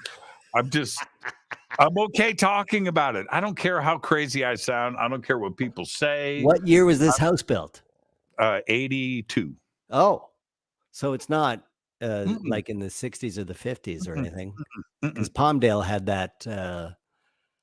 They did some nuclear testing there back in the 40s and 50s. Probably. No, it was before they went to Vegas. They dropped, or they did a couple small. Did they really? Yes, Palmdale was a early nuclear testing site. No, Dean Haglund. Now you're just making stuff up. No, I swear, because it was near 29 Palms, right? Oh no, that's Joshua Tree. That's 100 miles. Palmdale's just north of Burbank, 40 miles. Oh, sorry, I'm thinking of Rancho Cucamonga. That's you're not down Palm Springs way. They might have blown some stuff up in Palm Springs. Yeah, and the Salton Sea and stuff like that before everything moved to Vegas. And 29 Palms was that tank testing or tank training area. Yeah, which is still there. Yeah, so they detonated a couple things there in the early 50s for sure before they went to Vegas. Or, Well, Area 51. The next time, great conversation tonight. I missed talking. I know. We should do this like once a month. The next time you do the live walkthrough, Patty Negri, she lives here by me. Oh, she does. Maybe we should do my house. I'm just saying, I'd be down for that. Would you? Patty would too. Tell Patty that I love her and just okay. drop that in her ear. I have a medium that she knows that lives up the street. Oh, and maybe we could. I'm just throwing this out there. I'm just I like it. I'm not saying no. I'm just the host. There's a series of producers both on the East and West Coast. Yeah, and they're repackaging this show to get it to. I'm just throwing this out there. It's so hard to find places, believe it or not. That will allow that. You have to have internet. You have to have a Wi-Fi signal because Courtney is going down in the basement with her phone and stuff like that. And if the Wi-Fi is shaky at all, it's a tough show because if she disappears, we're just left talking to ourselves till she can get a signal back. So a haunted place like yours that has a great Wi-Fi signal, like you seem to do. I got a little bit of technology here. But we don't want so much technology that it's the Trans-Allegheny Lunatic Asylum where it's all pushed out. So it has to be a perfect balance. It's hard to find those places. But if you're offering, Jimmy, I'm going to say I would do it. And I would love to have Patty here. She's amazing. We're now past, we're off the network. Sorry. We'll just keep this going just for a few seconds. Sure. Because another weird thing started with me. I wanted to ask you about this. Okay. My entire life, I've never seen, I think I saw a ghost once. Sure. In Hollywood when I was in my 20s. And that was in the 80s, Sunset Strip. So it could have been anything.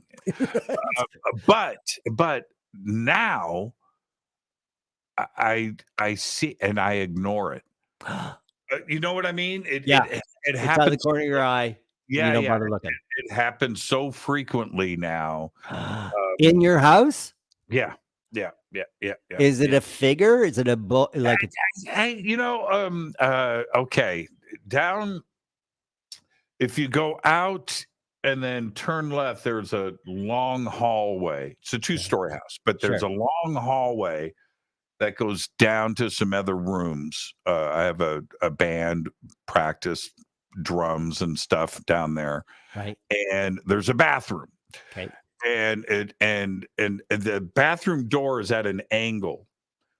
So, it's not flat against the wall. It's at an angle. So anyway, so you got to walk down the hall, you turn left and you go, and then, so there's the toilet and then there's a big mirror, right?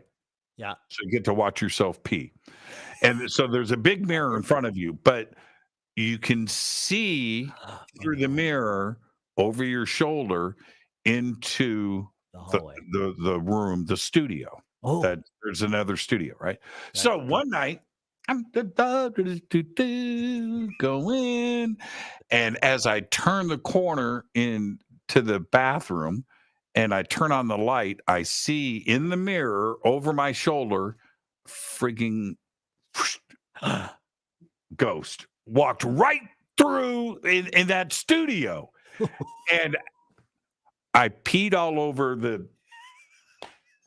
I jump back, I scream like a little kid, and I freak out. Dude, I saw it for real. So now, this is the trip. I don't turn off the lights anymore. Dean, when I walk down that hallway, right, to go to the bathroom, that hall light goes on. I go into the studio, I turn on the studio light, and then I go into the bathroom. Oh my gosh. Well, I heard all that I love. that's the major problem with ghosts is it runs up your electric bill because you just leave all the lights on. It's like, and because I live alone. Oh, that's more terrifying. Yeah, I could really freak myself out. Or you could just make a deal. You just make a deal and yeah. And I've heard both scenarios, but yeah, living alone with ghosts is also it's terrifying. That you leave all the lights on is my favorite. Well, and my shoes are picked out for me every day. Well, it's like being in a relationship. Then typically, that's exactly what it is. You got to make the deal. There's certain concessions that have to be made, right? Oh my gosh, that's so hilarious. Dean, you're the best, man. Thank you, Jimmy. And I look forward to our next conversation. Me too. And I will get this electronics thing sorted. I can't believe. You're the very best, man. Thank you so much. And now your links, myparanormal.net and all of that for everybody. You want to reach out to Dean, his Instagram, all of that is below. It's over on our site and it's posted up on social media. Dean Haglund, be safe and be well. Happy ghost hunting. You too, Jimmy. Happy 4th of July.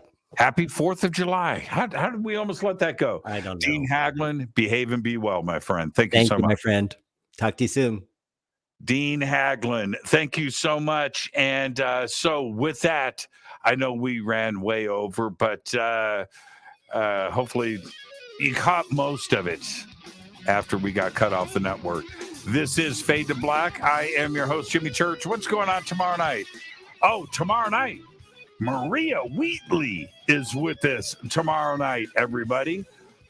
Tomorrow night, Stonehenge with Maria Wheatley. I am your host, Jimmy Church, and Fade to Black is produced by Hilton J. Palm, Renee Newman, and Michelle Freed. Thank you to Dennis and Kevin. Webmasters, Drew the Geek, music, Doug Aldrich, intro, Spaceboy, spaceboymusic.com. Fade to Black is produced by KJCR for the Game Changer Network, and this broadcast is owned and copyrighted 2023 by Fade to Black and the Game Changer Network, Inc. It cannot be rebroadcast, downloaded, copied, or used anywhere in the known universe without written permission from Fade to Black and the Game Changer Network. I'm your Jimmy Church. Till tomorrow night with Maria Wheatley right here on Fade to Black. I want you to be safe. Go back, Lee Tappy.